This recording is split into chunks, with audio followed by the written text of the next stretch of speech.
But ultimately, it's how well are you coping with the absence of information that you think is important right now. You hear the Joker make a comment about it. As long as everyone thinks that, they're following some kind of a plan, it doesn't necessarily matter how horrific the plan is, because everybody thinks that somebody's in control and everything's okay. And then the Joker goes, but in this case, nobody's in control and nothing's okay. I don't have to wait anymore. So if I'm worried about something, right? If I'm worried about the weather tomorrow, or if I'm worried about the safety or well-being of a loved one, smartphones have radically changed how long I have to wait to find that information out, because I can find it out right now. Welcome to the Mental Wellbeing Show, where we take a deep dive into the wonderful worlds of psychology and mental wellbeing. Professor Nick Carleton, thanks for joining me on the Mental Wellbeing Show. Oh, it's my pleasure. Thank you for having me here. It's a conversation I'm excited for. When I first came across Intolerance of Uncertainty a couple of years ago, it was something I really self-identified with, the symptoms, if you like. So to be able to have a deep dive into it with yourself is an opportunity I'm very grateful for. It's my pleasure. Yeah, I'm definitely excited about it.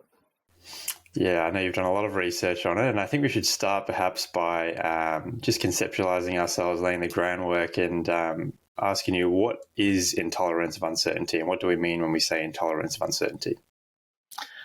Well, so that in and of itself is a huge question that you and I could probably put 3 or 4 academics in a room and spend 8 hours debating. But at a really simple core level, I think intolerance of uncertainty is when we're experiencing difficulties with not knowing something. So we're not sure. So part of the discussion that I've tried to add to the literature is to argue, I think it's really being driven by an underlying fear of the unknown. That generally speaking, human beings, we don't like not knowing. And there's a lot of that you can see. It's written throughout the literature. There's lots of movies and contemporary media where you hear people say things like, "Well, yeah, but at least now you know." And they're relieved because at least now they know, or at least now they have that perception of certainty. And in fact, in one of the old Batman movies, you hear the Joker make a comment about it. As long as everyone thinks that they're following some kind of a plan, it doesn't necessarily matter how horrific the plan is, because everybody thinks that somebody's in control and everything's okay. And then the Joker goes, but in this case, nobody's in control and nothing's okay. And that's part of the horror of the moment in that particular movie, right? So when we're talking about intolerance of uncertainty, we're talking about an individual characteristic. So how tolerant you and I are in general of uncertainty might be very different, might be very the same, but it varies in the population depending on a host of things, depending on our lifetime worth of experiences, depending on our biological makeup, depending on our psychological capacity and our understanding of coping mechanisms. And it probably shifts. I don't think it's something that is static all the time either. But ultimately, it's how well are you coping with the absence of information that you think is important right now. So if you're missing something, you're missing some key piece of information at this moment, and how much difficulty is that causing you? How okay are you with the fact that you don't know right now? And so I think that's probably the most latent and probably the best shared definition. Mm. How's that for a really heavy academic start to what would otherwise be an entertaining podcast? I love that we're a couple of minutes in and you've thrown in a Batman reference, because I'm a massive Batman fan. So I don't know if you can actually see behind me the Dark Knight, if you can see. Fantastic. Yeah. No, I hadn't seen it until just now. That's fantastic. That does make a lot of sense in my head. So is this an innate kind of fear, this fear of the unknown? Is that innate to all of us? I think it starts that way. I think there's an evolutionary basis for it, such that, and I think it's a very sensible evolutionary basis that we see for it. I think ultimately, so at a very core level, I think we probably, those of us who were concerned about not knowing what was in the cave, who were concerned about not knowing what was just behind the bush, if your general response is concern about not knowing, having that bit of fear, having that increased, at the very least, the increased autonomic nervous system experience associated with not knowing, I think you are more likely to survive. Right? The overly adventurous, or people that had less of that, well, they might have been walking into the cave and, they didn't necessarily get the opportunity to reproduce, or they said, oh, what's the rustling in the bushes over there? And they walked over to take a look, and then the tiger or whatever it was decided to consume them. So innately, I think we do have that, and there's biological research and evolutionary research from a variety of different areas of different disciplines that really do support the notion that it really is sort of an innate fear, that most of us, for the most part, are born with a sensible fear of not knowing, because it would have been supported for a lot of reasons evolutionarily. And in fact, there's the behavioral inhibition system, which really is a latent, it's one of the latent theories that underlies some of the neurological structures that really speak to fearing the unknown. And you've got some terrific work done by Jane Morris that is really showcasing a heavy neurobiological components to this, such that we have an appetite to learn and an appetite to know more. And part of that is probably being driven by at least to some degree, by that latent fear. You can also see in a lot of the neurobiological and conditioning models and studies that have been done that we don't like not knowing, that we are more likely to have a heightened sense of fear and concern when we don't know. So I think we all have it. Now, I think like most things that are probably, and by all, there's going to be extremes. I think it flows along a normal distribution. So there are probably people that have almost none at all, and probably people that have a ton of this fear. And so I think our baseline at any given time looks, from a genetic level, like a normal distribution. And then I think our experiences over time, our life experiences, can shift that needle up or down. And there's been some terrific research that was done, it was rat research done, that was able to show, for example, that you can also pass it from generation to generation. And now admittedly that's using animal models, so there's a bunch of caveats that go along with using animal models to describe human behavior. But what you really are seeing is some evidence that a mother rat that was particularly anxious, that was fearful, can pass that along to the children. A mother rat that was put in a very safe environment can slowly pass that along to the children as well, where they're more likely to explore, they're more likely to engage with the environment. So using those behavioral models of difficulties with the unknown and uncertainty, you can not only see that there appears to be that genetic normal distribution, but that it interacts with the social environment, not only of the individual, but of the individual's parent as well, and what they experienced. So the more volatile, the more difficult, the more uncertain the parental environment was, it looks like that impacted all of the subsequent children that came thereafter and how they responded to uncertainty and unknowns as well. So I certainly think there's something there at that latent level, but like I said, you've got these dimensions that intersect with each other that influence how that's going to be expressed. Yeah, and you've alluded a couple times to this kind of notion of individual variation and it playing out differently in different people. But if we say we go with as typical as an example as we can find, again, bearing in mind there is such huge individual variation, what does high intolerance of uncertainty look like behaviorally, cognitively? I think it can look, like you said, quite a bit different, but we see a lot of evidence that as it goes up, it's associated with increased difficulties with symptoms of a variety of different anxiety disorders. So it can be associated with checking behaviors, with worry behaviors. It can be associated with catastrophizing, which is far more cognitive. It can be associated with increased autonomic nervous system arousal or reactivity, up to and including hyperarousal. So what you're really seeing is a heightened sense of alertness to a variety of variables, And a lot of that seems to also be associated with not being certain whether or not you can trust that whatever you're seeing as a safety cue is there. And that's, I think, one of the really important interactions. And you hear this, a lot of the terrific work done by Michel Dugas' team with respect to generalized anxiety disorder. You really do see a lot of evidence that that difficulty with uncertainty seems to generalize beyond one specific thing for persons that have challenges with GA, generalized anxiety disorder. Whereas in other cases, you can also see that it can become quite specific. And you see it interacting with some of the work done by Grayson's team with obsessive compulsive disorders. So if you really were certain beyond a shadow of a doubt that you would shut the light off safely and completely the first time, there'd really be very little reason for you to go back and check, would there? So you probably wouldn't go back and check. On the other hand, if you weren't certain and you had trouble with that uncertainty, or it interacted with a certain amount of threat, like having the light on was going to potentially result in a really big problem for me, either of those two things, or both in combination, are going to drive me to the behavior, which is to go back and check that again.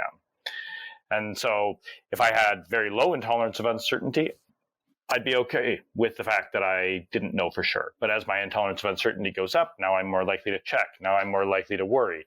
Now I'm more likely to engage in a variety of behaviors that can be difficult for us. And that's usually associated with a variety of cognitions. And then, of course, that interacts with our underlying biological responses to it.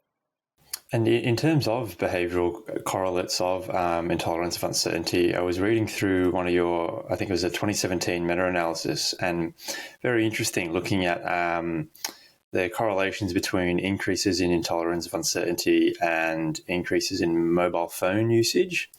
And I think prima facie, I was kind of thinking, well, how do these two relate? But yeah, you kind of underlined a really interesting relationship there. Can you talk us through that one? Sure.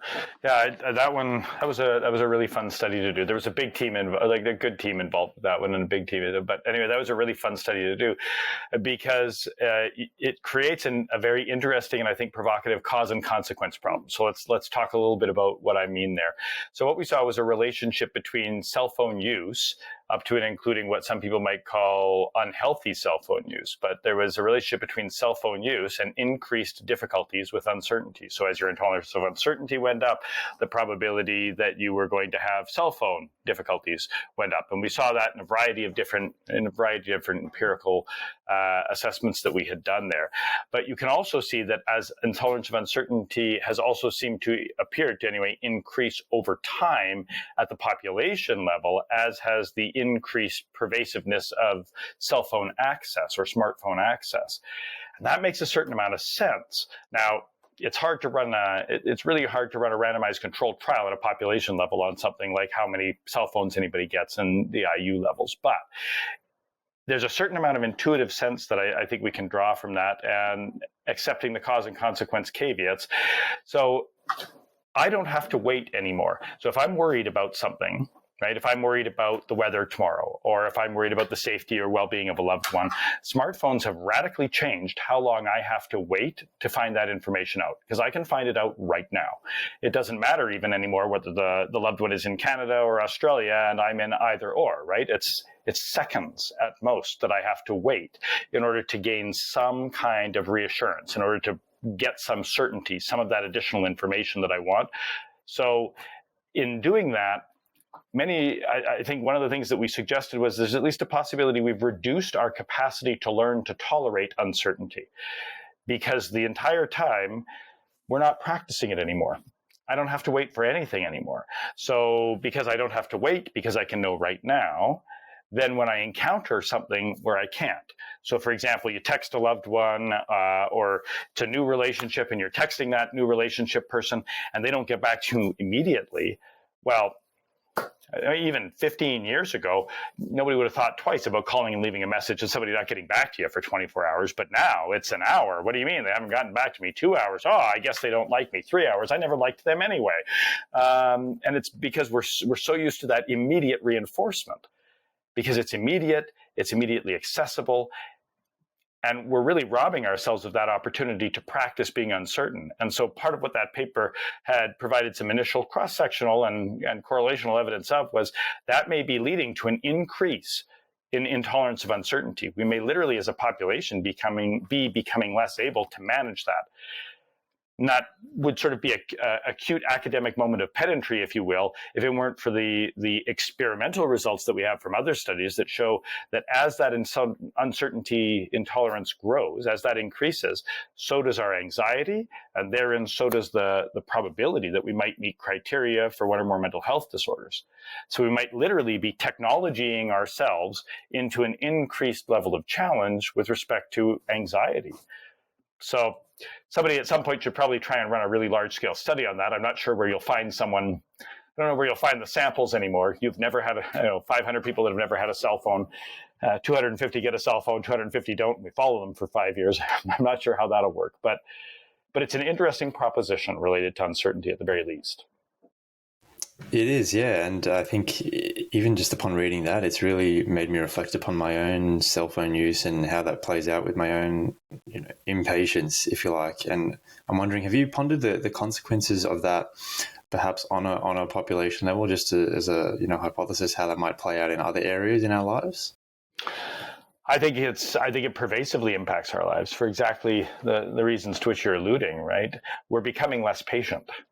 And we as a species weren't super patient to begin with, I don't think. Certainly I wasn't. There's people who are much more patient than me, but I'm certainly not helped by reducing my level of patience.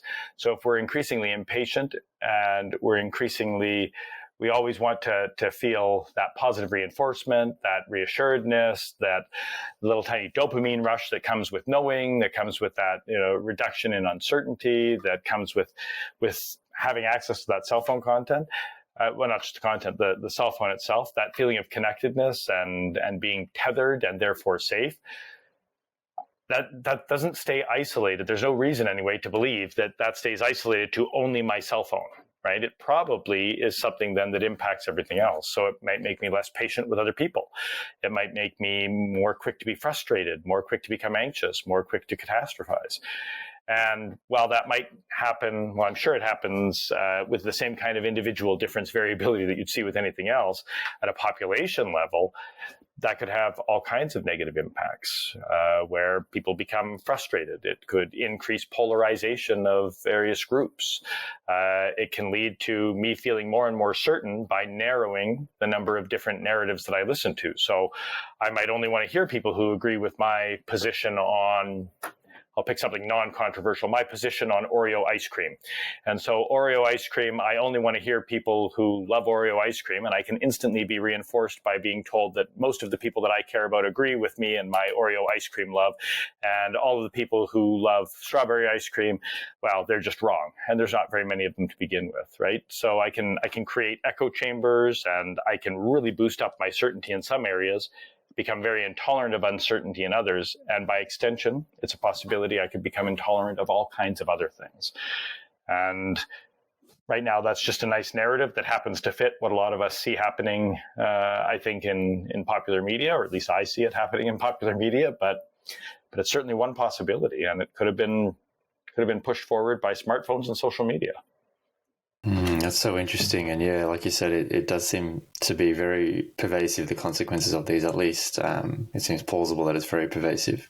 I'd like to talk about causality of intolerance of uncertainty. So like any behavior trait that I, identify with, that I think impacts my own life, I often ponder upon why am I like this? Why does this happen? So what are some of the hypothesized, or if not hypothesized, the kind of causal mechanisms that we know play out in intolerance of uncertainty? Well, you've got those biopsychosocial ones where you've got that underlying biological, neurological mechanism set that are there. I think they probably drive some of it. I also think some of it is learning. If I've been exposed to a lot of threat over the course of my life, if I've had a lot of uncertainty over the course of my life, and that threat or that uncertainty has led to harm, so instead of me experiencing uncertainty and then overcoming it regularly and feeling each time like that was a positive learning experience and taking that as proof that I can go forward and manage the next uncertainty, that could certainly further reinforce my difficulties with uncertainty. So I think a lot of it really, I think, is biology interacting with learning and threat.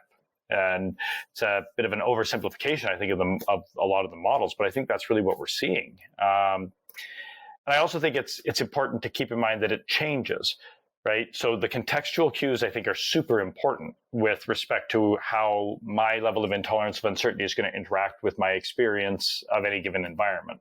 So I think one of the examples I use in one of the papers harkens back. I'm just going to sound like a really ridiculous movie buff here, but it harkens back to the movie Seven. So if I'm in my home, and there I am in my home, and there's a nice cake that's on the counter, and I've got friends here, and there's some brightly colored boxes, and people are handing me brightly colored boxes, and I'm opening the box.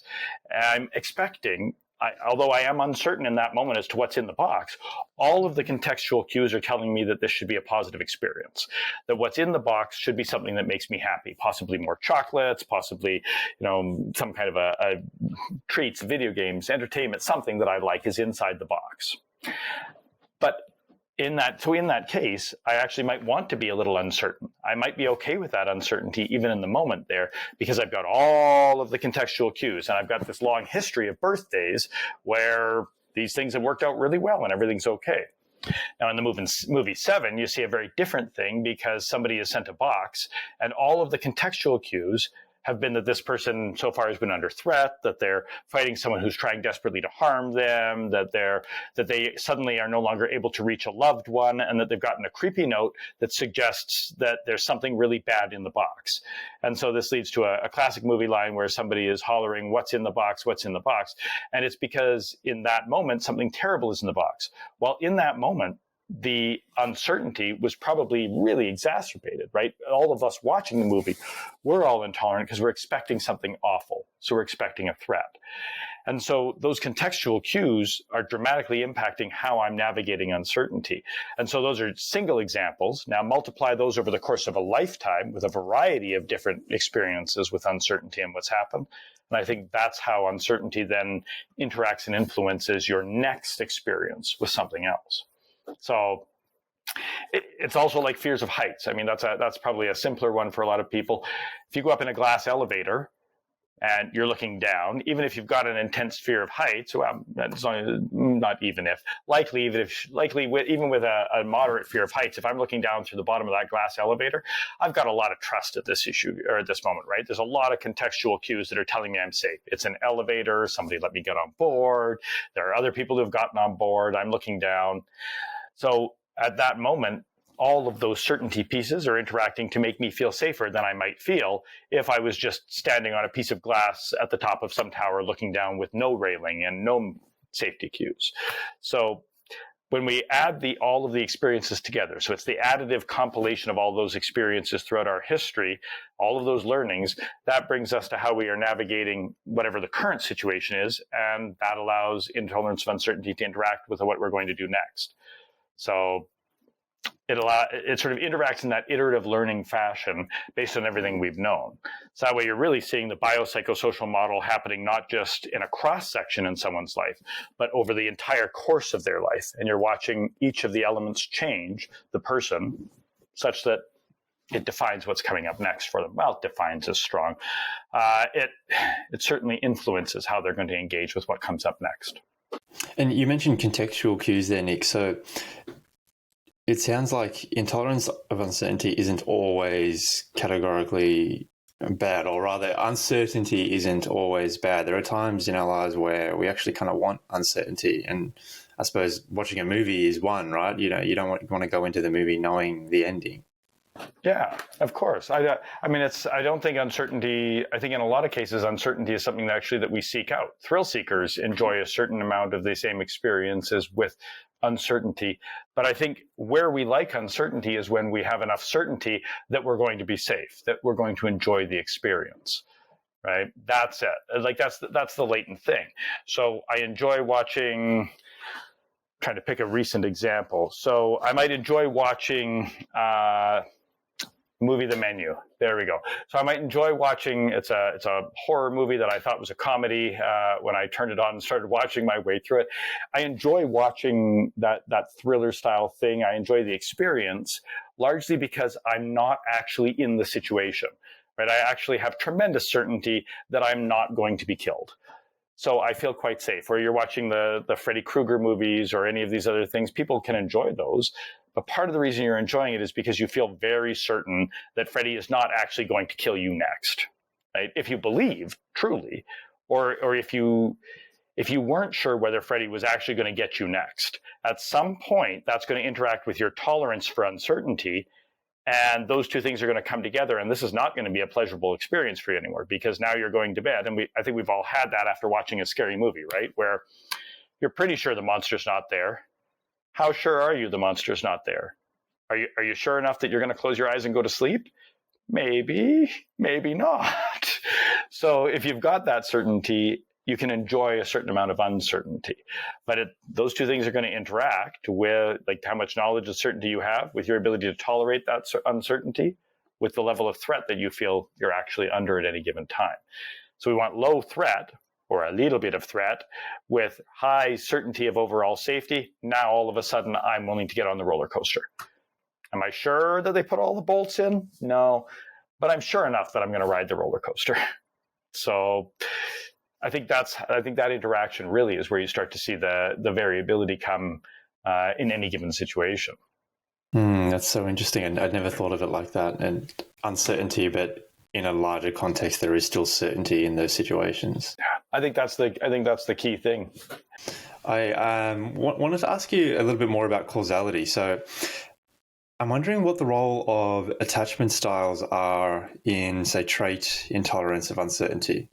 Just a working individual hypothesis that, like, if, in a secure attachment style, we're certain that we have a higher degree of certainty that our attachment figure is going to be there for us, to be sensitive to our needs, then do we go and generalize that out about the broader world? Is there any relationship there? I absolutely, I think there is. I think a lot of the attachment theory works very, very well. And in a couple of the papers, I think we go into a fair amount of detail there, but that's really your first relationship and your first interaction, or your first opportunity to interact with a lot of elements of uncertainty. So if you've got a parent-child, and none of this is me, by the way, like a lot of this is Bowlby's work and Ainsworth, so I'm just stealing stuff that smarter people have done than me. But really, that parental figure, that security that you're feeling, that secure attachment, the very latent components of the words, secure and attached, are predicated on the idea of certainty in the first place. Right? So you've got the very notion that I am certain this person's going to be there for me no matter what. I am certain that person will help me. I am certain that I'm safe with that person. Well, a lot of that certainty is what would create and support that secure attachment, and vice versa. So that secure attachment then helps someone to go, I am safe here, I am certain here. And it interacts then with the individual biological uniqueness of that person. But if you've got that secure attachment and that safety, then we have every reason to believe that your tolerance of uncertainty is likely to go up. So you're less likely to have trouble with uncertainty. And I think the strange situation, for example, is probably one of the best examples of testing that I can think of, certainly off the top of my head. But you put a child into an uncertain situation, and if they feel uncomfortable in that uncertain situation, they reach out to the secure attachment figure, if there is one. And if the secure attachment figure is telling you everything is okay, then you're probably okay. So you turn around, if the secure attachment figure is telling you everything is not okay, then you go and you seek additional help, which dovetails very nicely with what we were just talking about, right? It's that secure attachment figure is giving you that meta level information with respect to your perception, or what you should perceive as the level of certainty and therein safety. So when we're watching those parental interactions, I would imagine that they have a strong influence, on what happens next with how you interact with uncertainty, and whether or not you believe that it's threatening. So if I believe I can always go home to mom or dad, no matter what the bad thing was, I can go home to mom and dad, and I have that baseline certainty that they're going to help me with whatever the situation is, that probably makes me much better able to manage uncertainty than someone who feels that that there will be a variable response. Now, someone who feels that they can't trust anybody else might have a different response because they themselves might internalize and learn that I have to manage uncertainty on my own. And so my own capacity is the thing that I have to depend on. And they might learn to manage uncertainty because they have no choice. I don't know how those things would interact in a complex sort of web of interactions, but I think the attachment level certainly speaks to the level of certainty and would definitely interact with how people are going to engage with uncertainty going forward. Changing our intolerance of uncertainty levels, how realistic is it to change that over the course of our lifetime, and what can we do about it? I think it's very realistic, but I'm an optimist, and I'm fairly tolerant of uncertainty. So I'm happy to say something like that. I think we could change lots of things about ourselves. I really believe that learning models are incredibly powerful, and that especially things that we've seen right down to neuroplasticity and the capacity to train new pathways. So I think it's very possible. I do think, though, that like most learning, it's effortful to do so. So if I'm having difficulty with uncertainty, as a bit of a behaviorist in many ways myself, I think the thing I need to do is engage with uncertain situations in a scaffolded and supported and careful way, so that I can become more comfortable with not knowing whatever's coming up next, and that I can learn, even though I don't know, I can probably manage what the challenge is. So in a non-pathological sense, I think just getting more comfortable with not knowing, taking a pause. We don't necessarily need to email everybody back or text everybody back immediately. We don't necessarily need to check the cell phone every minute or so to make sure that we know what's going on. When we move into pathology, though, that's where I think all of us are likely to be helped by having some kind of mental health professional who's got experience in dealing with cognitive behavioral therapy style models, where you can have somebody help you to create the structured exposures and environments, help you to challenge the cognitions and practice challenging those cognitions and engaging in those more complex behaviors that involve interacting with uncertainty, so that over time, I think you can navigate your symptoms in a different way.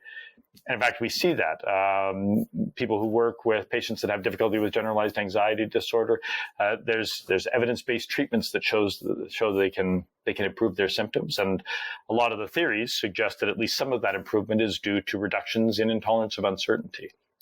So a more concise answer would be, yeah, I think you can change it. Yeah, I think there's evidence that suggests you can, that's true. So, hey everyone, thanks for tuning in to the Mental Wellbeing Show.